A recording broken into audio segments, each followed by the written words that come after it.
So Aecom, you use BIM extensively, I guess, as a leading consultant. What difference does it make? Is I hear a lot about BIM. Sure. Is it taking over, transforming the industry? Well, it is, but I mean, I go back to my colleagues here because now in Aecom we're looking what's after BIM. I mean, BIM, 5 years ago, we took a decision here that everything have to be in BIM. And right now we're saying, okay, what's next? So we're moving from BIM 3D to BIM 4D to BIM 5D. What is BIM 4D? I mean, once you start thinking the cost and the time with the model, so every time you change a design, so project management the cost plan change and everything. And what is 5D? And 5 is the time. Okay, I see. So you link it with the schedule, you link it with the the BIM with the maintenance with the budget. Okay. But and is this all in the cloud? Is it now cloud-based models we're talking about, or is it on both? I mean, there's the server and there's the cloud thing. But what I would like to go back one step, and I would say talk about the culture. I mean, right now our biggest challenge as an industry, I think, the culture.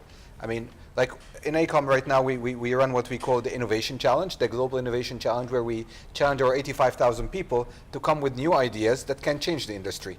And okay, we come with a price, and then we take 10, and then we invest money in them, and then we go partner with Google, we partner with the IBM, because we think some companies have a different nature of thinking than our industry. So we realized that, and we go back to Google, IBM said, we want to improve our industry. We have 10 ideas, come from 85,000 people. What can we do with them? So How can this get pushed? This week in the, this month in the UAE, it's Innovation Month. So UAE has an innovation strategy, and as a country, they want to develop a culture of change and innovation. So it's that same thinking, that sort of breaking down old thinking. On a global level. So we would try to make it top ideas on a global level, then we push it back to our markets. What can be implemented of 10 ideas in the Middle East? We go meet RTA, we go meet the ministries, and we say, we came up with this idea, how much you think your project can benefit out of it. And what happens next? So if you come up with an idea, say it's a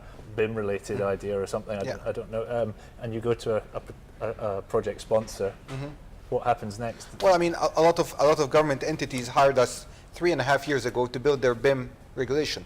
They say, okay, you guys have been ahead, come and help us build our regulation so we can push back to the industry. I mean, it all go back, Richard, to a very basic point, which I think apply on everything globally. It's the value. I mean, how much you can create a value for your company, for your market, for your project that can differentiate you. I mean, it's a tough market out there. I mean, unless you can come with something cheaper, better, faster, different type of quality, different type of thing, then we're all going to end up being in a commodity business. So we need to change cheapest is best to value is best. Exactly. Exactly. That can be our new slogan. Exactly. Yes. And using the right processes to reduce those rather than just having a bidding war for people to win contracts.